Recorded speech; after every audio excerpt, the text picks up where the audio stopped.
A villain, an antagonist. These words are generally used interchangeably. To quote the author and professional semantic writer Zara Altair, your villain is an antagonist, but your antagonist may not be a villain.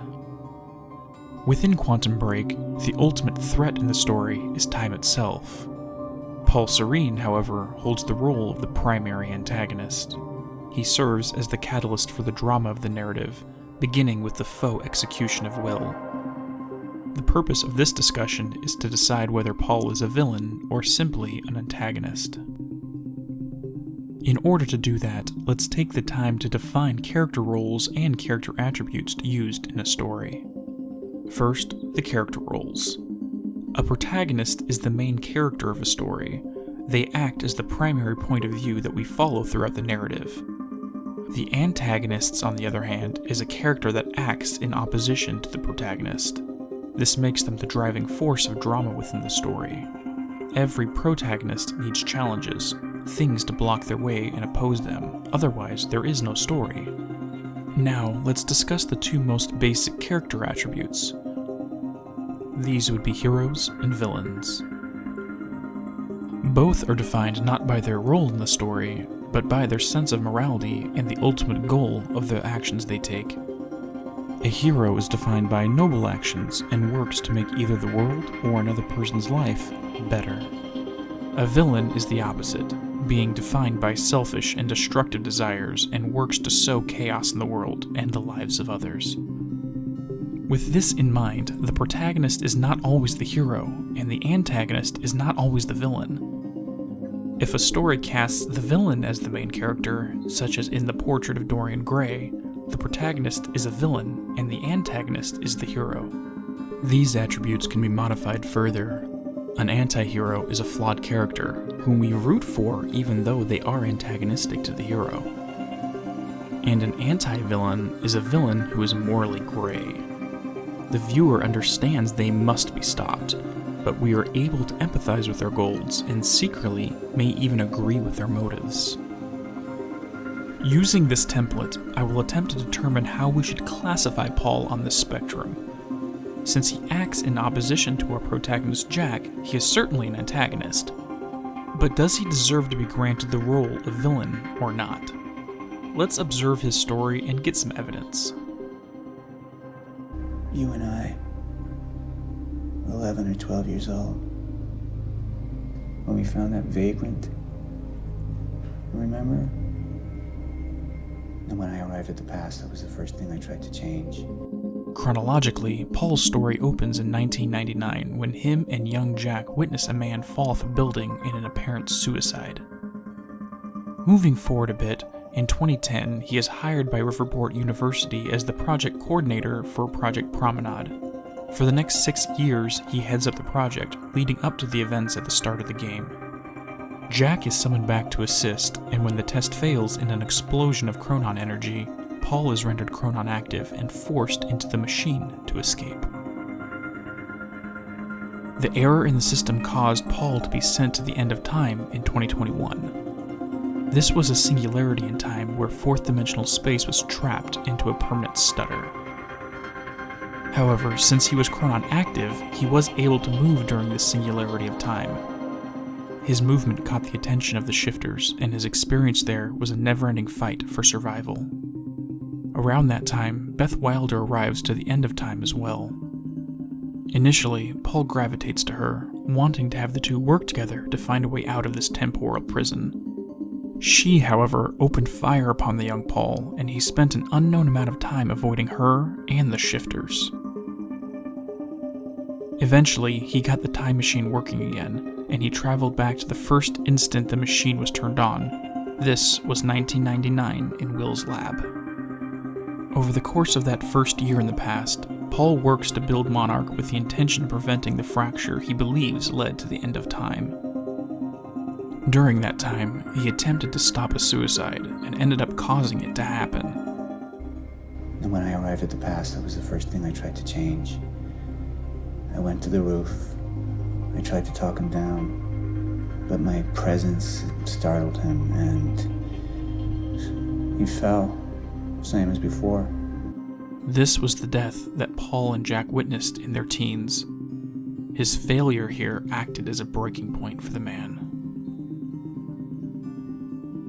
On the 4th of July in 2010, Paul is waiting in the Ground Zero site when a future Jack and Beth arrive to claim the countermeasure.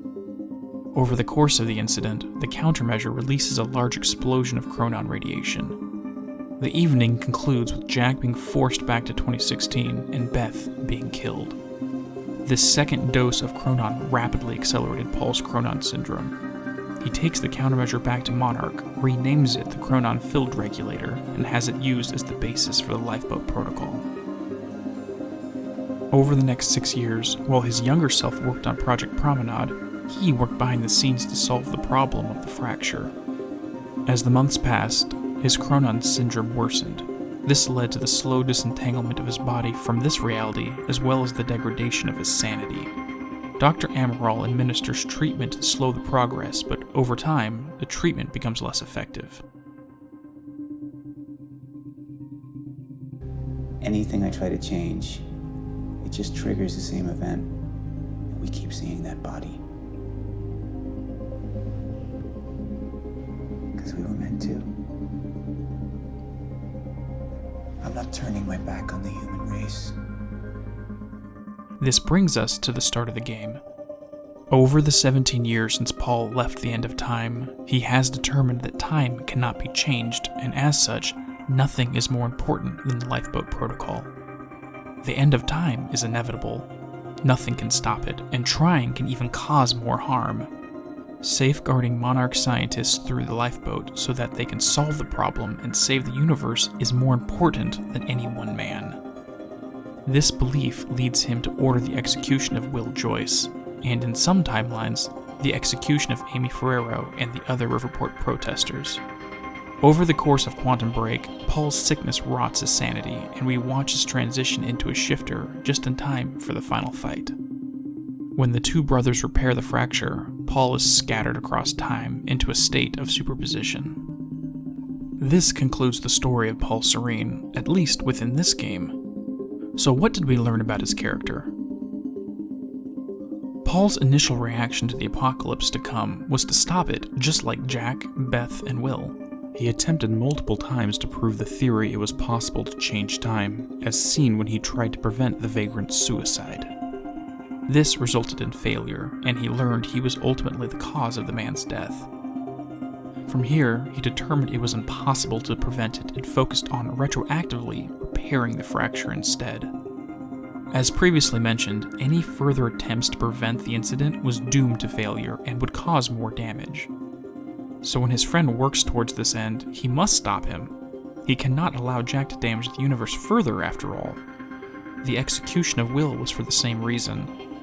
When Paul's attempt to keep Will alive and bring him into the lifeboat protocol fails, only then does he order his death.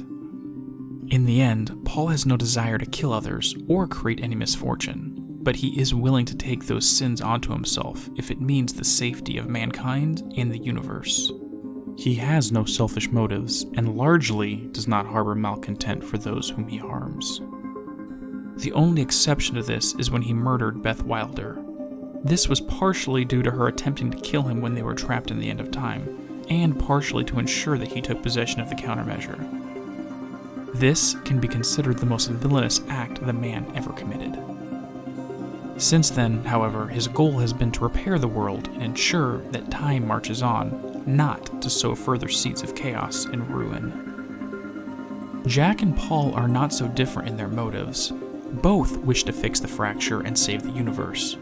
They oppose one another because they fundamentally disagree on how to achieve that goal. Jack wants to stop it from happening in the first place.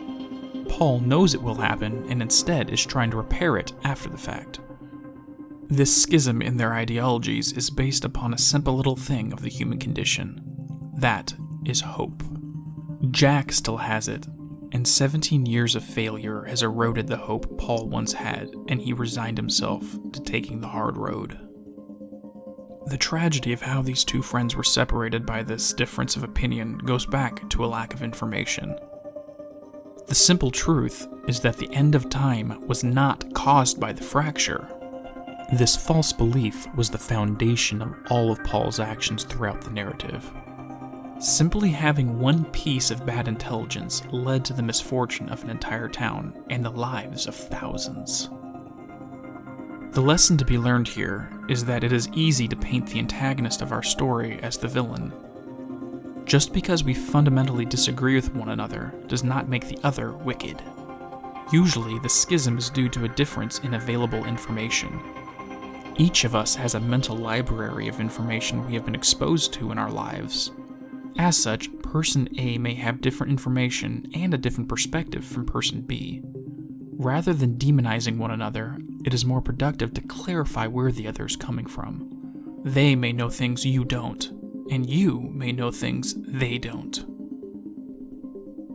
When a child's ball rolls into the street, the child wants to run out to get it. The parent stops the child forcefully because a car is speeding up the road and would have hit the kid. The child sees this as their parent stopping them from getting something they want and can lead to them becoming angry. The strife here is due to one person's lack of understanding of the motives of the other. If Paul and Jack were able to understand one another, maybe the entire drama of their conflict would not have had to happen. To address our initial question, where does Paul Serene fall on the spectrum of character attributes? Villain, hero, anti-hero, or anti-villain? I will leave it up to you to decide.